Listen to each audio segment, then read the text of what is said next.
নমস্কার বন্ধুরা, আমি সুস্মিতা সাহা। সুস্মিতা কুকিংয়ে আপনাদের সবাইকে স্বাগত। আজকে আমার রেসিপি ঢেলা মাছের আলু বেগুন আর শিম দিয়ে ঝোল। খুবই সিম্পলভাবে বানাবো, দেখে নিন আমি কিভাবে বানাই। আর আমার রেসিপিটা স্কিপ না করে প্রথম থেকে শেষ পর্যন্ত দেখবেন। এখানে 4 পিস ঢেলা মাছ নিয়েছি, আর নিয়েছি আলু বেগুন আর শিম। শিমটাকে 2 টুকরো করে কেটেছি, আলুটাকে লম্বা করে কেটেছি, আর বেগুনটাকেও ওইভাবে লম্বা লম্বা করে কেটেছি। আর মাছটাকে ভালো করে ধুয়ে নিয়েছি। তারপর আমি মাছটাকে এখন হলুদ নুন দিয়ে মেখে নেব। আপনারা আগের থেকে মাছটাকে মাখিয়ে রাখবেন, তাহলে হলুদ নুন ভালো মতো ঢুকে যাবে। আমি এখনই মেখে ভেজে নেব। তার জন্য গ্যাসে আমি আগে থেকেই কড়াই বসিয়ে দিয়েছিলাম। কড়াইটা আমার গরম হয়ে গেছে। এখন আমি তেল দিয়ে দিচ্ছি। সর্ষের তেলেই রান্নাটা করব, সেই জন্য সর্ষের তেল দিয়ে দিচ্ছি। তেলটা গরম হলে আমি মাছগুলোকে ভেজে নেব।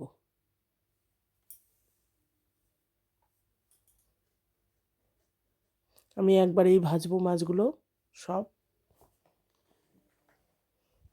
আপনাদের যদি বেশি মাছ হয় তাহলে দুবারে ভাজতে পারেন। এখন আমি মাছটাকে উল্টিয়ে পাল্টিয়ে ভালো করে একটু ভাজবো। আমি একটু কড়া করেই মাছ ভাজবো। আপনারা আপনাদের ইচ্ছে মতো মাছটাকে ভেজে নেবেন।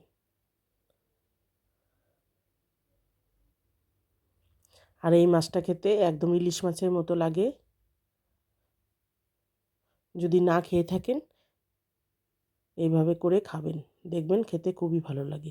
আর খুবই মশলা কম লাগে, তেল মশলা বেশি লাগে না।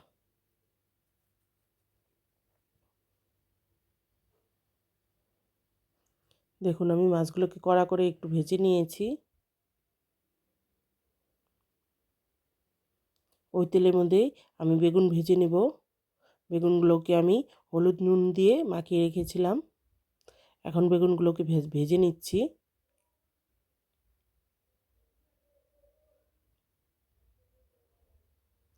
আমি বেগুনগুলোকে ভেজে নিয়েছি। আমি বেগুনগুলো উঠিয়ে রেখে দেব তেল ঝরিয়ে। তারপর ওই তেলের মধ্যেই আমি আবার ফোড়ন দিয়ে দিচ্ছি। 1 চামচ কালো জিরে আর 4টে কাঁচা লঙ্কা। আমি কাঁচা লঙ্কাই দিয়েই রান্না করব। আমি এখানে আর শুকনো লঙ্কার গুঁড়ো ব্যবহার করব না। ঝালটা আপনারা বুঝে দেবেন। লঙ্কাটা ভেজে নিয়েছি। তারপর দিয়ে দিচ্ছি আলু আর সিমও দিয়ে দিচ্ছি। আলু আর সিমটাকেও আমি ভালো করে ভেজে নিচ্ছি।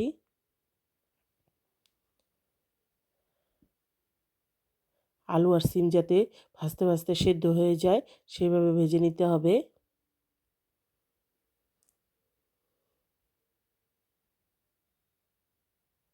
এখন আমি মশলা দিয়ে দিচ্ছি।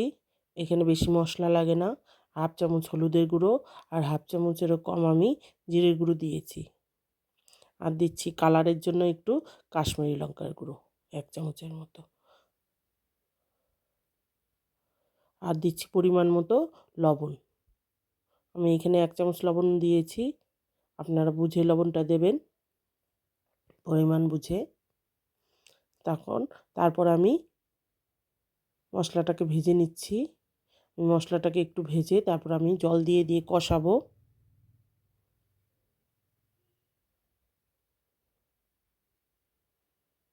আমার আলু আর সিম তো 50% পর্যন্ত সেদ্ধ হয়ে গেছে।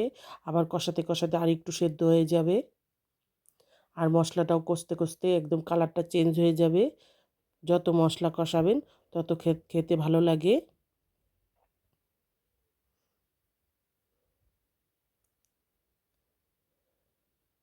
যখন তেল ছেড়ে যাবে মশলা থেকে তখন আমি জল দেব। দেখুন আমার মশলাটা প্রায় কষানো হয়ে গেছে, একদম তেল ছেড়ে দিচ্ছে মশলা কষতে কষতে। এখন আমি পরিমাণ মতো জল দিয়ে দিচ্ছি। এখানে আমি 1 গ্লাসের মতো জল দিয়েছি। আপনারা পরিমাণটা বুঝে দেবেন। একটু ঘনও করতে পারেন বা আবার একটু পাতলাও করতে পারেন। আপনারা যে যেভাবে খাবেন সেভাবে দেবেন বুঝে জলটা। তারপর ফুটে উঠেছে। এখন আমি মাছ দিয়ে দিচ্ছি। ঝোলটা আমার ফুটে উঠেছে, সেই জন্য মাছটা দিয়ে দিচ্ছি। এখন বেগুনও দিয়ে দিব।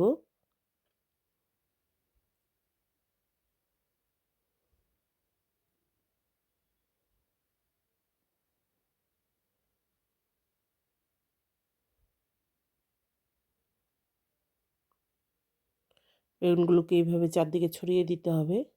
বেশি নাড়াচাড়া করা যাবে না, হালকাভাবে একটু নেড়ে দিতে হবে যাতে ঝোলের মধ্যে একদম ডুবে যায়।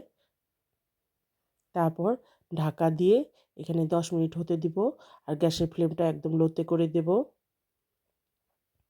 10 মিনিট পরে আমি ঢাকা খুলে ধনেপাতা দিয়ে দিচ্ছি। ধনেপাতাটা একটু মিশিয়ে নিয়ে তারপর আমি গ্যাসের ফ্লেমটা বাড়িয়ে 1 মিনিট ফুটতে দেব।